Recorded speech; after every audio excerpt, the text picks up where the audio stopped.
Thank you for listening to the Spectrum Lounge. If you enjoy this podcast, please support us at patreon.com/filmfatale_NYC and be sure to subscribe to the Spectrum Lounge. You can find us on SoundCloud, Apple, Spotify, and Google Play. Welcome to the Spectrum Lounge podcast, where we discuss creatives of color disrupting the game in TV, film, and pop culture. I am your host, Rebecca Theodore-Vachon, and on this episode, we speak with actor D.B. Woodside, who plays Amenadiel on the Netflix series Lucifer. Take a listen.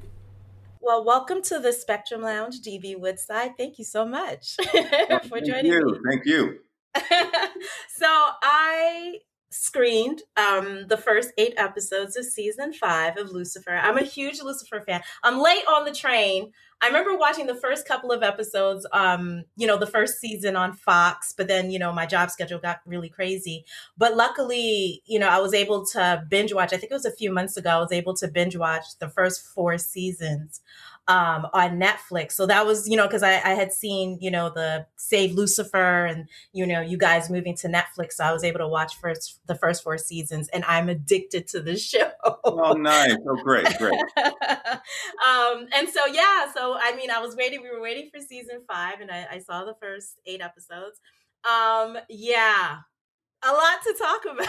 I was just like, we'll have to get to episode 8, because episode 8 was like the game changer to me. I'm really excited for people to do that episode. But what can you tell us about season 5 and about Amenadiel's story arc this season? Well, what I can say about season 5 is I think season 5 is our best season yet to date. And I think it's because, we all came back knowing that it was going to be, or supposed to be, our final season. So I think that the writers just went to town. I just think that they dived in and they figured, okay, if this is going to be our last season, then let's go out with a big bang and let's do everything that we've always wanted to do. So I'm excited for people to take to finally get a chance to see what we've been working on for the past a little less than a year. I'm really excited. And the move to Netflix has been fantastic. They've been absolutely incredible. And I really, really just like them as a streaming service, especially what they do for, us Black folk. And as far as Amenadiel's arc this season, it's a little tricky, because I think when Netflix came back and wanted an additional season, one of the arcs that got changed last minute was Amenadiel's. So it's a little strange, because he was, I don't want to blow anything, but he was headed in a certain direction, and then we felt that we wanted to kind of hold that back until the final season. So what I will say is that he's really trying to find his place on Earth as a dad. He's trying to do his best to make sure that his son grows up in a much better world, a much less corrupt world than the world that Amenadiel has been a part of the last few seasons. So I think he's really focused on being, for all intents and purposes, a really good dad. Mm-hmm. Yeah, I really appreciate that story arc, because number one, I'm always here for positive Black dad representation. Even in even in a genre show like Lucifer, I really appreciate that. And one of the things that I love, some of my favorite scenes from this season have been like, the scenes with you and Dan, who's played by Kevin Alejandro, just 2 men talking about fatherhood, right? And just being vulnerable enough, like, especially on Amenadiel's side. This is a man he's an angel. He's like the right hand of God, but it's like, how do I figure out this parenting thing? You know what I mean? And so it's really cool to just see these 2 men just kind of sharing with each other and just being vulnerable. It's like, you're not always going to be perfect in parenting. And the thing with Lucifer that I really love is that just overall, one of the major themes of that show is these dysfunctional parent children relationships, right? Like Lucifer with his dad, you with your dad, Maze with her mom, and also with Lucifer, who in a way is kind of like her father figure. How do you feel that Amenadiel is going to try to work to try to avoid these pitfalls of being a better parent to Charlie? Well, what they say, right, is the first way I think that you become. I have a 10-year-old Mm-hmm. who's about to turn 45. Anyway, yeah, it's it's interesting, and Right. it's. I feel like all that we can do is try and be compassionate towards our parents, especially if we're adults now. And I think a beautiful thing that happens is when I became a parent. I've always loved my parents. I mean, I'm really fortunate. I have some great parents. My dad's no longer with us, but what a spectacular human being. And Mm-hmm. I'm really I've been really blessed that way. That being said, we all can find some fault with our parents, because they're human. But I think the thing that happens when you have your own children, all of a sudden you realize that your parents Mm-hmm. were actually doing the best that they could do with the tools that they were given, you know and Right. all of a sudden it makes you realize, wow, I thought that they were being really unfair about some situation, and now I understand it a lot better now because I'm a parent myself. And then all of a sudden, I remember calling up my mom and dad almost every few weeks and apologizing for the kind of kid that I was. Just as I was realizing, wow, this is hard. This is Mm. hard. Mhm. And I just don't think that you have that you're able to have that kind of a perspective until you become a parent yourself. And in a way it improves your relationship with your own parents. So I think what Amenadiel, what he's lucky, the way in which he's lucky is that he has seen the mistakes that his parents have made, and and can still love them in spite of those uh, mistakes, because I think he's realizing now as a parent that it's not an easy job, and it's situational, and you're just always trying to do the best that you can. So I think that he's, one of the things that I've always loved about him, as far as the Celestials go, he's just as arrogant and as stubborn as Maze, as Lucifer, as Mom, as any other brothers and sisters that we've seen who've come down from the Silver City. But the thing about him that makes him unique is his willingness and ability to learn. He Mm. actually, for for a celestial, he's one of the more open-minded ones. Right. He may come in opinionated and arrogant, but uh, he's not resistant to change. He's not resistant to grow. And as the actor playing him, I would have to say this has been one of the more difficult characters that I've had to play because of that. I feel like if you were to go from season one to season two to season three, you're seeing a different Amenadiel. It's almost like a different character every season because of his growth, and that's been really challenging, to come every season and try to figure out, okay, who is this guy this season? Because he's just always growing, always open to learn, and to change, which is something that I actually love. Right. As a note, the actor who plays baby Charlie, he is the cutest thing ever. Is it a boy? Yes, Oh it's a my God. girl. Is It's it? a girl, twin. Oh, Yes, I know, right? I hope I haven't yeah. ruined it for people, Oh but no, that's okay. it's Yeah, I've noticed they've done that sometimes where they'll use girl babies. Yes, yes, Yeah. and the Oh. twins, twins. Uh-huh. That baby is adorable. That Yes. baby, I got to be careful when they bring that Uh-huh. baby on set because it makes me want to have some more babies, and I'm like, no. I'm I'm not like, but that falling for baby's that. cute. Yeah. Yeah. And I have to say that I actually appreciate that they cast this beautiful chocolatey baby, even though I know the baby is biracial.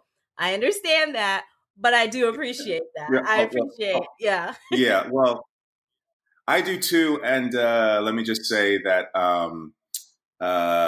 yeah, I think Leslie Ann and I had a hand in that, just to make Mm. sure that the baby they were going to cast and bring um, reflected the way that I really look. You know. Oh, okay.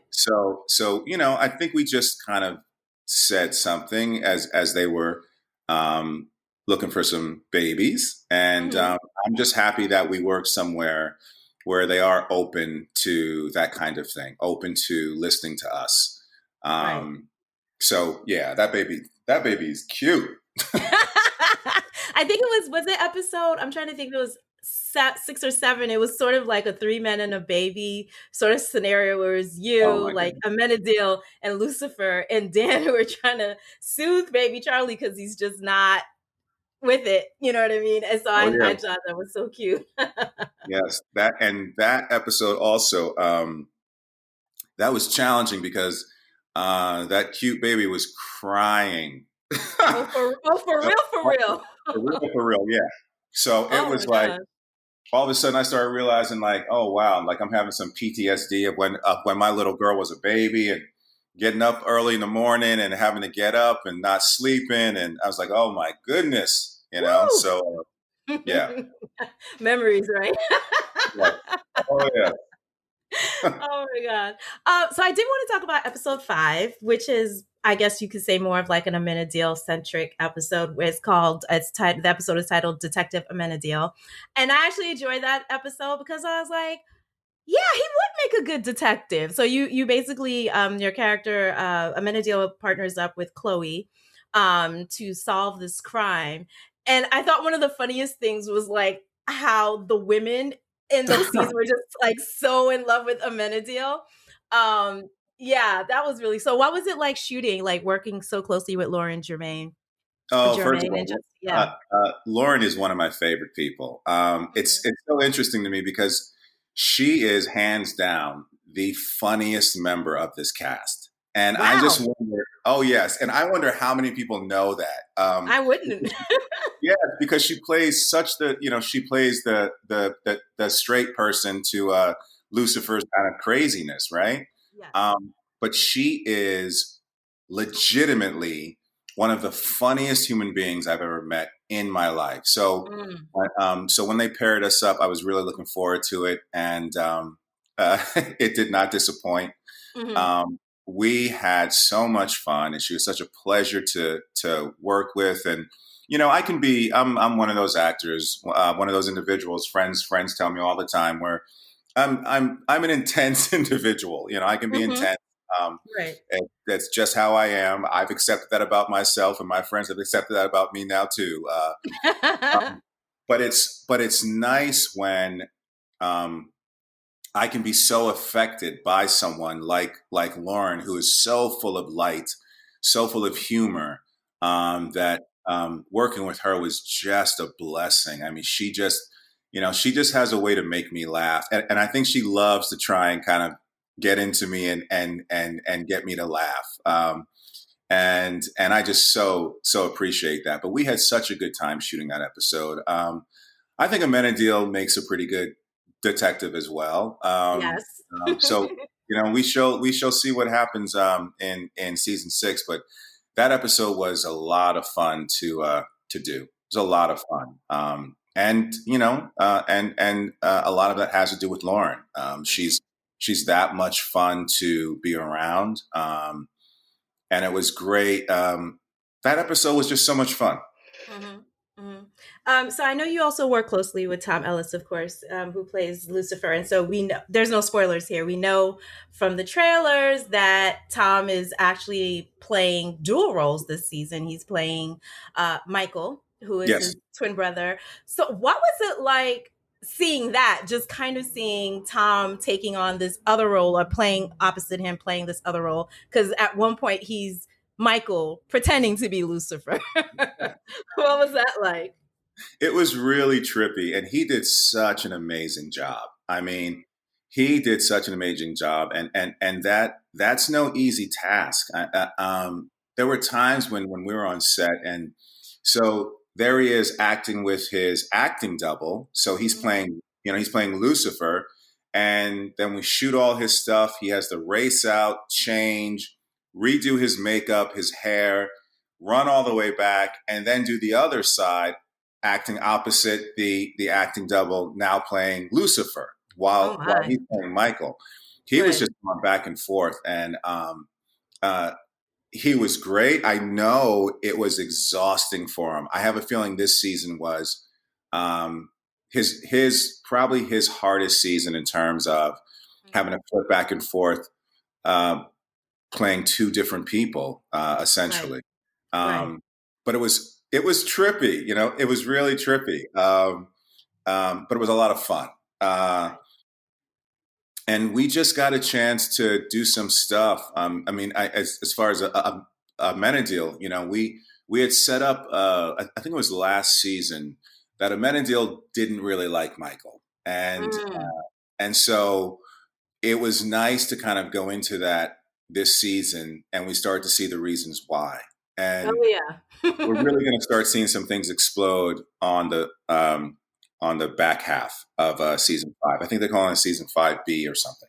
Yes, yes. So we need to talk about episode 8. So that's we got the first 8 episodes, um, which is actually I think it's one of my favorite episodes because number one, that fight scene. Well, I know episode 8 is actually directed by Kevin Alejandro, who plays Yes. Dan, which was he did a fantastic job. And so there's a lot of revelations that happen in the 8th episode, like your character finds out something about your son Charlie, no spoilers, Yep. which kind of changes, his perceptions or kind of challenges his perceptions. And then of course there's like this great fight scene. I don't want to give too much away, but it was really it was so well choreographed. I was just sort of like, I can't tell who the doubles are because usually, when with fight scenes, you can see who the real person is and when the stunt double steps in. And I've noticed like this season, Right. you it seemed like you did a lot more fight scenes this season. Like, how did you prepare for that episode and just getting in shape for for this particular season or any season? How do you kind of get yourself fit for these battle scenes or these fight scenes? Well, I've always been, a little bit of a gym rat. It's a way that I work out my stress, and Mm-hmm. just trying to stay in shape. But those fight scenes, I love. I mean, I absolutely love those fight scenes. I feel like you can learn a lot about a character by the way they fight, Mm-hmm. and it was just Leslie Ann and I are two people who, if there's one thing that every season we keep coming back for, pushing our lovely writers to do is to put us in more fight scenes.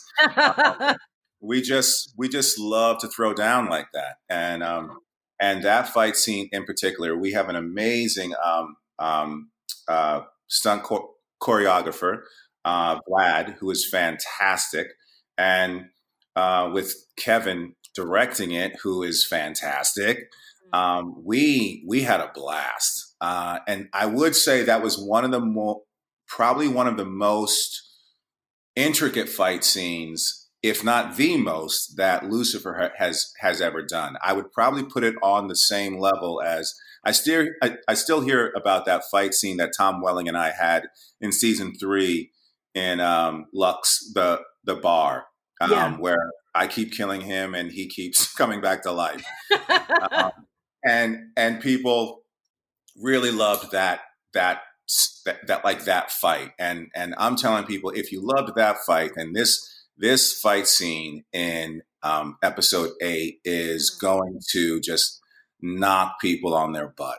Mhm. um, it's the longest fight scene. It's the most complex fight scene. I think you see a lot of the way uh, Maze fights, Amenadiel fights, Lucifer, Michael, and of Mhm. course there's that fantastic surprise at the end Oh my uh, gosh. to come break up the children fighting. Yes. I gotta tell you, I mean, don't want to say anything, but I mean, this is a character that we've, from the start when I started watching Lucifer, I was always sitting. I was like, okay, I know eventually this specific character has to show up in Lucifer. And I have to admit, I was hoping. I was like, I hope the casting goes a specific way, if you know what I'm saying. I Oh, I was know like, what you're saying. Oh, yeah, I I was like, know. exactly. And so to see that, I was like, yes, you guys, yes. Okay, now we're cooking with gas. I love it. So, yeah, and that actor is just one of my favorites. And when you think about it, it's like he's perfect for the role if you think about it, Yes, he So, is. so Absolutely. how did you feel when you found out that actor X was going to be joining the show? Well, I'm going to let you in on a little secret. Okay. Actor X is someone that I have been pushing for 2 years. So Really? anytime, oh Hmm. yes. I Um, believe it. I believe it. um, and it was, I just kept bringing it up. Hmm. I did it in very nice ways, Yeah. but I would just keep floating it Hmm. because I would hear, what's the way I should say this? I would hear other names being floated around, and Hmm. those those other names, let's just say, did not match the makeup of the children, and Let's keep it 100. Yes. yeah, and so I'm like, okay, I mean, you did what you did with Mom, and no one could play Mom better than Trisha Helfer. Yes. She knocked it out the park. Hmm. She's a dear friend of mine, and she was incredible. Yes. Now, if you're going to be bringing, individual A uh, Hmm. in, then we really got to let's do something here. So now I will say Hmm. that apparently at the same time there were two other writers in the writers' room that from that side they were also pushing this individual. So um, Wow. even though I had been pushing it for about 2 seasons, these Hmm. other two writers who Chris Rafferty and Mike Costa Hmm. were big fans of this actor's, and I think people also finally started thinking about, hey, if we could get these two people back on screen together, because we haven't seen them since a earlier television show, uh, Hmm. that might be kind of special. And Yes. then it was around Emmy time, and you know how LA is and all the parties, and I'm not really into that scene, but I did go out one night to a specific party, and I saw this person whom I love, and I hadn't seen him in about 2 years, and I went right up to him and pitched him, and I said, "Hey, What? yes," I said, "Hey, I'm trying to work on this. I really want this, but I don't want to keep pushing Hmm. if it's not something that you want to do. So you need to let me know if is this something that you would do, Yes. because if it is, then I'm going to go full force." He told me it was something that he would do. Um, That's so then great. I said, that's all I needed to know. And I went back that week and I dropped his name in a big way. I said he Yeah. is interested. It was being tossed around, I think, for like a few more days, and they made the offer. And I'm just excited to have him because people are going to be blown away when they see him on screen, and Yeah. when they see what he's doing Uh-huh. in the back eight. I mean, you've never seen him like this. You have I'm never seen him excited. like this. It's I am going to be so excited. Yeah, I was actually chatting with Leslie Ann because I'm going to be talking to her a little bit later. And she was just like, he is just the best human being. She was like, you're going to love the work that he does this season when you see the other eight. And she was just like, he's just the best person to work with. So I was like, He yes. really is. He Yeah. really, really is. And But, hmm just to also just I mean, I've known this brother for years, man, and Yeah. he's just a good man. He is a good man. So I think people are going to be uh, surprised at how funny he can be as well. Yes, yes. The funny thing is, I did see the specific actor in a romantic comedy that came out years ago.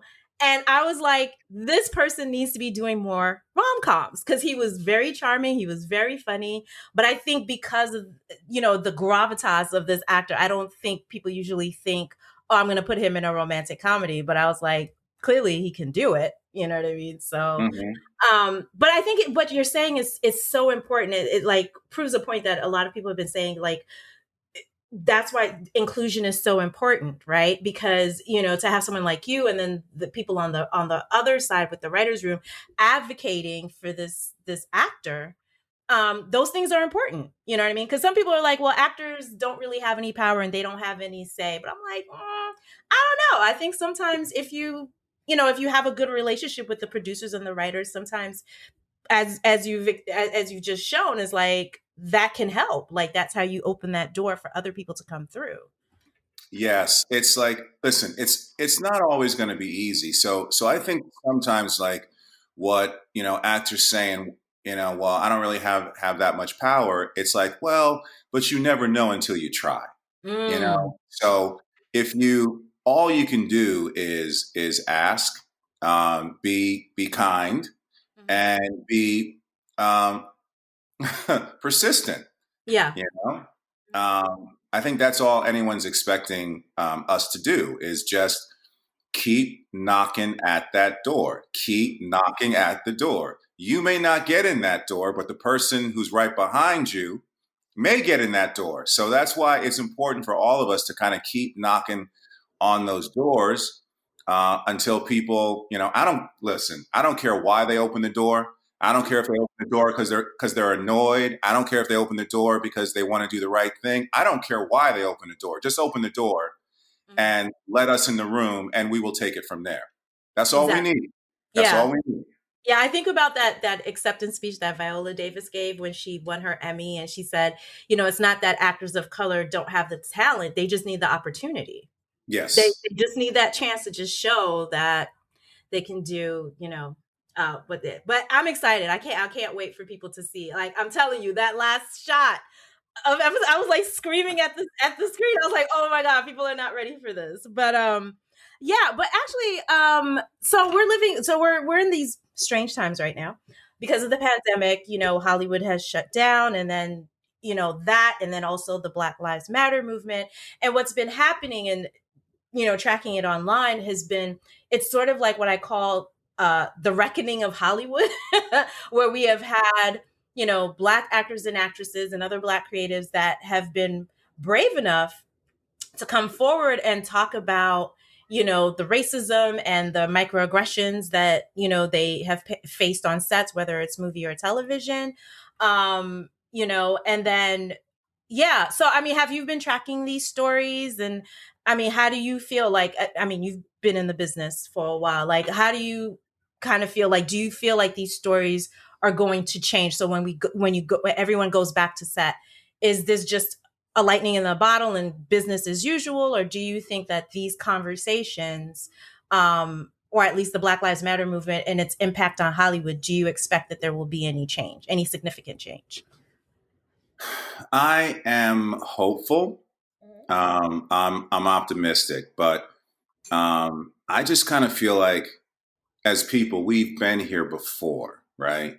And I'm happy to see people in the streets. I'm happy to see people demanding that we be treated fairly, and then that they allow us in these rooms to do what we know we can do. Mhm. I think it's up to us to um, keep our foot on the gas. Mhm. I've been around a while, and I got to say, when all this stuff started happening, I've spoken about this here and there. It really messed me up, Mhm. um, and I don't think I realized as most probably as most black men and black women that a lot of us suffer from PTSD, right? Mm, mhm. About kind of having to live a certain way in this country. And um, when I saw the stuff that was happening, it wasn't that it was the first time, and we all know damn well it won't be the last. But Right. it was something about the time, and it's just something about. And please excuse my language, but it's just something about the casualness of this motherfucker kneeling on like on that black man's neck. You know, Mhm, mhm, there was something so casual. Him with his hands in his pocket. You know, there's something about that just went right through me as it went through everyone. mhm, And it brought up all kinds of things for me that I realized that I hadn't dealt with that I went through. You right. know, look, I was the same age as all those brothers who for the Central Park Five. Okay, I'm from New York, so Right. what those brothers went through, we were all around the same age. That shit was real, and Mhm, and there are so many of us who have those stories, but we've just kind of pushed them down. And it's this thing where it just hit me where I'm tired of surviving. I am mm, so tired of having to survive. And I just can't do that anymore. And there was something about what happened which broke something wide open in me where, I have friends who've been approaching me, in the business saying, you know, uh, we didn't know that you felt this way. I said, yeah, you did. wow. Yeah, we did, because if there's one thing that I know about me that people can say, I may be introverted, but I'm not quiet about my opinions. Mm, I will let you know, as I am my father's son. I do not suffer fools. So yes, I have spent the last 20, 25 years showing up to work to do my job the best way that I know how. mhm. But I've had to endure a lot of bullshit from a lot of people in this city who say they are allies. And I Mm. find it interesting now because a lot of those people who all of a sudden are allies were the same casting directors working for these studios and these production companies that used to say, "Oh, we're looking for someone a little bit more street, more Oh, urban, uh-oh. more, oh, well, we don't see this character as black, right?" This Mhm. was just a few years ago that Yep. everyone felt comfortable. White people in this business felt comfortable saying, we don't see that character as black. I'm old enough and have been in enough Right. stuff where I've had to sit there and listen to showrunners trying, crack black jokes to see if I was one of those blacks, like who maybe took themselves too seriously as Oh, as they might think it, right? Um, when the point is just like, nah, it's got nothing to do with taking myself too seriously. I'm just not the kind of person that you want to say these black jokes around. I'm here to do a job, not make you comfortable, right? you better That's tell it. yes. So, and it's I've had to say some things to some friends now who keep calling me up, and I'm like, listen, I appreciate the fact that now you want to learn about this, Mhm. but um, get on Amazon. Right? Here's some books that you can read. Here's Yeah. some courses that, hey, it's COVID. Take some Zoom classes on African American history, Right. but please stop coming to me um, expecting me to educate you. Right. And I think that's what a lot of us are just are done with. So, Mm. just to bring it all the way back around to fully answer your question, I hope that this change is is lasting. I hope people are serious about this. And the only thing that I would say to my young brothers and sisters is to keep pushing. Keep pushing. Do not give them a minute to breathe. Do not give them a minute to rest. We Mhm. need to keep pushing.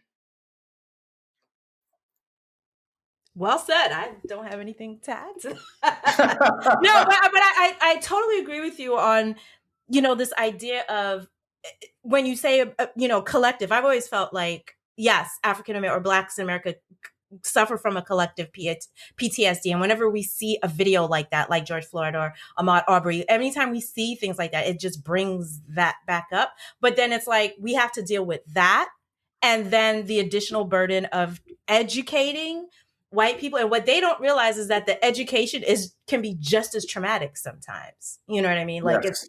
because it's bringing it back. And like you said, like, there's so much information out there right now, so many books about anti-racism, so many books about African American history. And yeah, I've kind of made it sort of like a creed for myself, where I was just like, I'm closed for business. I don't Yeah. I don't do that anymore. Like, I'm just gonna be out there, pushing, for Black talent in Hollywood. And this is part of why I do the podcast. But I was just like, the whole educating white people like, that portion is over. I don't do that anymore. Yes, right. Yeah, It just yeah, gets, and I love what you said, because it's almost like talking about it, to educate people means I have to relive that trauma every single yeah. time that I'm trying to. And sometimes it's like that's just not good for me, Nope. right? Like I can't keep reliving that trauma and then go out into the world and have to walk on these predominantly white sets Mm-hmm. and not want to kill people. Like I mean, it's like I don't think people understand. Like this is not something. This is not a theoretical conversation. This is not philosophy. This is our lives. Yep. Our lives. Every single time a black man or a black woman gets in a car, we don't know if it's going to be our last moments on earth. Mm. There is something wrong with that. Like it's like I have friends who get in a car and they're not thinking about anything else except from getting to point A to point B. Mm-hmm. And so many of us are I mean, let me speak for myself. I mean, when I get in a car and and I'm trying to think, what time of day is it? Where am I going? Um, uh, all these conversations that we have that white people don't know when we're children. I remember when my dad had the conversation with my brother and I about what to do when a police officer pulls us over, where our hands should be, how we should talk, how we shouldn't move, how we shouldn't, all this stuff. Meanwhile, as I'm growing up, and I'm if I was in the car with somebody that was white and they got pulled over and they start yelling at the cop, cursing at the cop, and I'm thinking, how do they get away with this? Like, what is going on? And the cop's just sitting there calm, you know, Yep. You know not what? doing What, anything. what is it? Paul Mooney says, the protection of the complexion, right? Yes, Hmm. We know why. They act like they don't know why, but we know it. We know it. Yeah, it's and I just feel like, especially for Black actors and actresses right now, it's like it's a double whammy. It's like you're dealing with the pandemic and the shutdown of your industry, like your livelihood, and then on top of that, you have to deal with the racism and seeing these things. So it's a lot. It's a yes, it is. It Yeah. is. Yeah. Well, thank you so much for taking the time to speak with us. I'm really excited about season 5 of Lucifer. I can't wait for everybody. I'm just gonna be on Twitter when it drops on Netflix. I'm just gonna be following like the hashtags and everything, just seeing like when people go batshit crazy when they see the end of episode 8. So yeah. Yes, it's going to be great. And thank you so much. You're welcome. Thank you. And thank you actually for doing everything that you do. I mean, Oh, thank seriously. I you. mean, it's I really do consider it an honor and privilege to speak with you. I follow you on Twitter, and your insights are amazing. I just love everything that you say. I Thank really you. do. So Thank thank you. you. You're welcome. Thank you so much.